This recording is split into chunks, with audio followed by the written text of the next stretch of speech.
If you have ever attempted to upload your product catalog to Pinterest and you're wondering why your pins aren't driving conversions or why your product imagery looks grainy, well, this video is for you.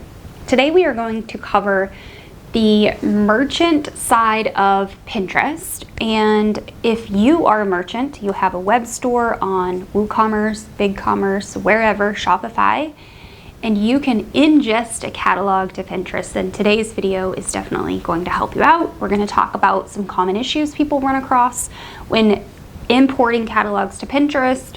We're going to talk about why this process is important to merchants and how you can make the most of it. So product feeds or catalogs on Pinterest are essentially just data from your web store fed over to Pinterest that makes your Pinterest products shoppable. So as you are seeing Pinterest pins on Pinterest that are product focused, they will have calls to actions that say visit site instead of a call to action that says like read it, which is more along the lines of a blog post ingestion for Pinterest. To create shoppable pins, you can first start by creating a catalog ingestion feed. You can do this on various different storefronts with different tools. So you can do it manually, or you upload a CSV file that looks something like this, or you can use third-party apps like what is on this list here, and you can pay for those services to create a data source for you that will then ingest and talk between your store and between Pinterest. Now those are obviously third-party tools. They will cost you some extra money. There are other apps. So Shopify and Pinterest have an app. WooCommerce and Pinterest have an app.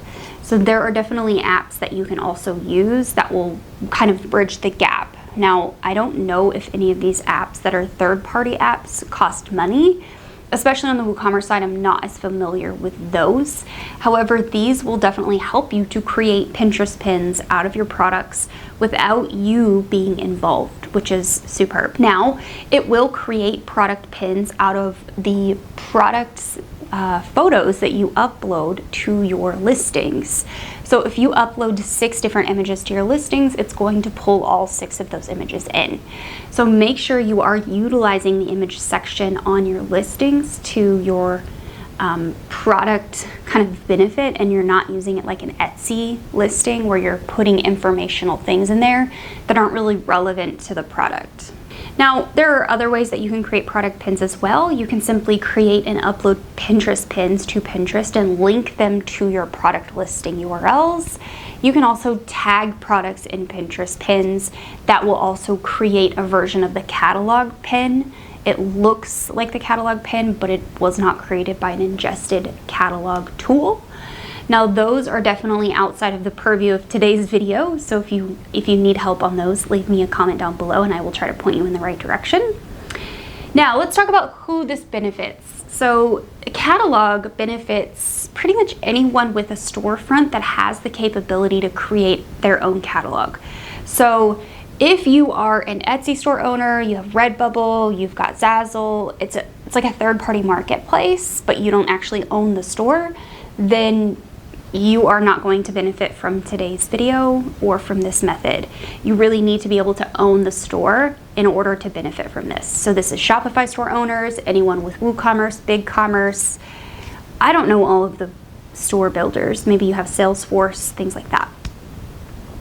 Now, if you are a boutique seller and you have a local shop in a little town, but you also sell online, then you can benefit from this. If you are a digital product seller and you have a digital product store like what I have, and you sell your digital products in a Shopify storefront or a WooCommerce storefront, then you can definitely benefit from this. So whether you are a content creator who also sells digital products, or you are strictly e-commerce, like direct-to-consumer product selling, then you can definitely benefit from this. Now, I've had a number of clients who also wholesale, and they have product storefronts for wholesale orders. Now, old school wholesale people have always had like a private marketplace behind a password. If that is you, then this will not benefit you. But if you do have the ability to set up a wholesale marketplace where people can come to you and place orders, and before those orders are shipped, then you verify the wholesale status of the buyer, then this might benefit you. Okay? Now that we've covered that, let's move on. Let's talk about why uploading your catalog to Pinterest matters. Number one, it matters because you are going to show up in a whole new feed on Pinterest, and you have the ability to be surfaced and showcased in other areas of the Pinterest search results related feeds, in their browse and their featured sections. So when you upload your catalog to Pinterest, that information is fed through the catalog tool of your choice and informs Pinterest that these are product pins, which then place you in the product search result feed. So if I were searching for something like wedding invitations, I would go to the search bar and search that, and then I can use the filters above or right below the search bar, and I can filter into products, and I can actually just view the products that are for sale related to the thing that I'm searching for. So if I'm shopping for wedding invites, I can just shop and browse in wedding invites. Now this is really powerful because this puts you, like I said, in a whole new feed that pinners can filter themselves down into and see products just within their pain point or their desire. You're also going to show up in all of the other feeds and surfaces that Pinterest offers. The home feed, if they have been engaging with anything related to your product or engaging with any of your other pins or maybe your competitors, your home feed or their home feed will show product pins. Anytime they search for something and then click on a pin underneath that pin is what we like to call related.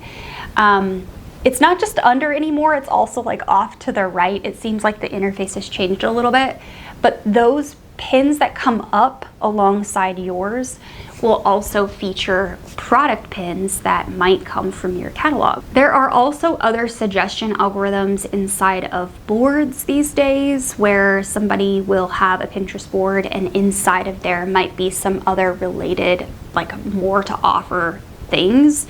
Then obviously if Pinterest is being browsed in a logged out manner, so someone is logged out, they're not actually logged in, and they search for something and Pinterest has not prompted them to log in, then there is a chance that your stuff will come up there as well.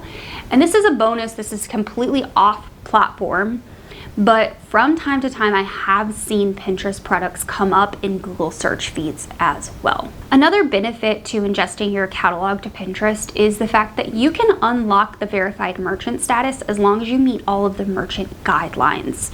I will make sure to link the merchant guidelines in the description of this video. In essence, they want to make sure that you are meeting all of their terms, that you're a real store, that you are not selling or reselling things that they don't allow, you're not a reseller, things like that. So pay attention to the merchant guidelines, make sure you tick all of those boxes, and if you do meet all of those guidelines, you have the ability to open up the verified merchant status, which gives you a blue check mark. Now I have a blue check mark on my profile, as you can see here, and this is basically like a trust signal to pinners on Pinterest that I have been vetted and that they can trust that I have a legitimate store and I'm selling legitimate products. This is great. I've also seen, and I cannot verify this completely, but I have seen verified merchant status products surfacing higher because it is a trusted source. So I've seen them surfacing higher. Now this is very anecdotal and I can't say for sure that this happens, but I've seen it with my eyes. The third benefit to uploading your catalog to Pinterest is scaling with automation that does not involve you. So, and this is especially relevant if you're using Pinterest ads, which I am running some catalog ads right now, and basically the automation is that anytime you update your product on Shopify, whether you're changing photos, you're changing the description, anything like that, you're changing the stock quantity, you've changed your price, all of that is fed through automatically through that catalog tool. So as long as you're not uploading manually, you can scale with some automation here. So as your store grows, as you add more products, it is creating these product pins and it's surfacing these products in different searches without you needing to be involved. All right, let's quickly run through the problems that I see. I have 4 main problems that I see when it comes to catalog owners and Pinterest. Number 1 is they get an alert that their tag is unhealthy. Your tag needs to be healthy in order to apply for the verified merchant status and in order to be a solid, successful merchant on Pinterest. You really should have a healthy tag. Something that I would suggest doing is, if you don't have Shopify and you're getting these errors, is to use the Pinterest tag helper to see exactly what these problems are. And then if it goes beyond what you are capable of doing, maybe check with the product feed developer to see if they can help you. Oftentimes, it's just a matter of letting Pinterest collect enough information over time, or disconnecting the app and reconnecting the app. I know that helps a lot with the Shopify stores. Incomplete catalog data. If you are missing any of your catalog fields, this can harm the health and the success of your catalog on Pinterest. So make sure that you are filling in all of those little details. I have a little clip that's going to show you the Shopify side of this that I'm going to play in just a second. Number 3 is grainy photos. Make sure you are using high quality photography and videos on your shop listings. This is going to ensure when those images are compressed by your store and then fed out through the catalog servers to Pinterest, that you are getting the highest quality possible. If they are grainy, they do run the risk of getting rejected, and it could harm your verified merchant status as well. Number 4 is poor product SEO. A lot of store owners just simply don't know why their products aren't coming up in the search. And oftentimes this ties back to the fact that they are not naming their products what people are using in the search bar. So if you are selling a, white pearl necklace, then make sure you are using the keywords that someone's going to search for to find that product. It's not going to be something that you name it in your store. It's not going to be brand phrases that are known to you. Make sure you reserve those for the description or be after the main part of the title, because people do not know you that way. They know you by the product that they are purchasing. To make sure that you are getting Pinterest or giving Pinterest all of the information possible, that way your catalog health is good, as well as your tag health for your Pinterest tag, because this information also feeds into your Pinterest tag. You really want to be sure you fill out as many of these fields in your product listing as possible. Now, I even have some issues inside of my product listings that I need to fix, including the category meta fields, based off this base category of what this is. So this category for the product is going to help to fill in all of this information down here. And this information will be blank unless you voluntarily fill it in. So along with everything else in here that is relevant to you, you want to make sure that it's as filled out as possible. So product organization, the template or the stores that it's going to be published to, the title, the description. Try to fill the description out as much as possible, not just like 2 lines about what the product is and vibes. Obviously, product imagery, the category, the price. If there is stock that you're tracking, making sure that you have that filled out and what is available. If it is tracked because you are shipping the product, make sure that that information is filled out in its entirety, including if it is a physical product, the weight, any customs information that might be going along with it, any variants, any purchase options. For me specifically, it's this category meta fields that I really need to go back and focus on. So you want to make sure all of this is filled out as good as humanly possible, so the computers know exactly where to put you on Pinterest, on Google, and elsewhere. Before we go any further, I just want to say that this video was created in partnership with Pinterest. Thank you, Pinterest, as always. To check on your Pinterest catalog health specifically, you're gonna want to go to the Pinterest menu in the left and go to catalogs and product groups in the far right menu. And inside of here, you will be able to see an overview of your catalog, including your product groups, if there's any specific product performance, if there's any catalog health issues. This is really where you want to focus your efforts, because if there is any catalog health issues, you can come in here and you can see what they are.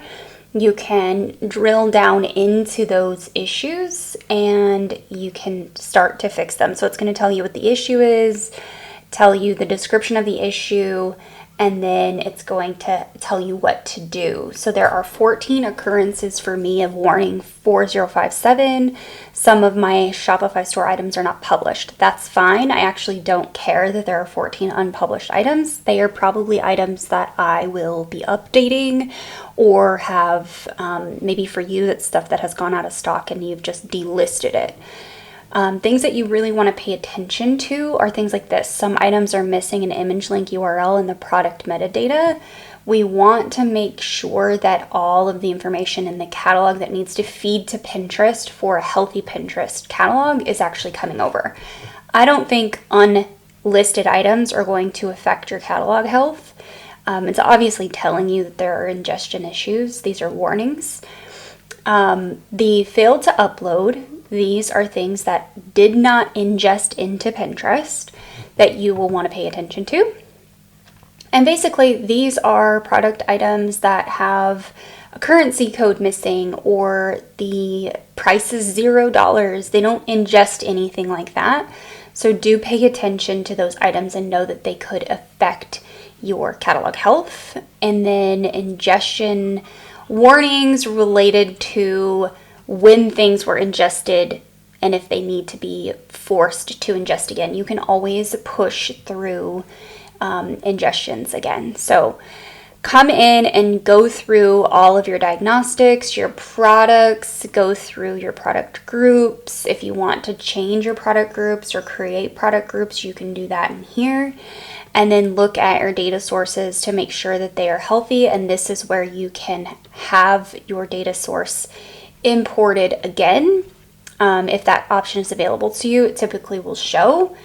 It will also tell you when it was ingested. So if you manually uploaded it, you will need to manually upload it again. If you are pulling through a supplemental data source or a primary data source, maybe a third party, then you can usually force them to upload. You can also add additional data sources in the bottom right-hand corner. Obviously, this is through those third-party apps we've talked about before, or we have talked about, or maybe we haven't talked about, but they are available to you. This is where you would do that.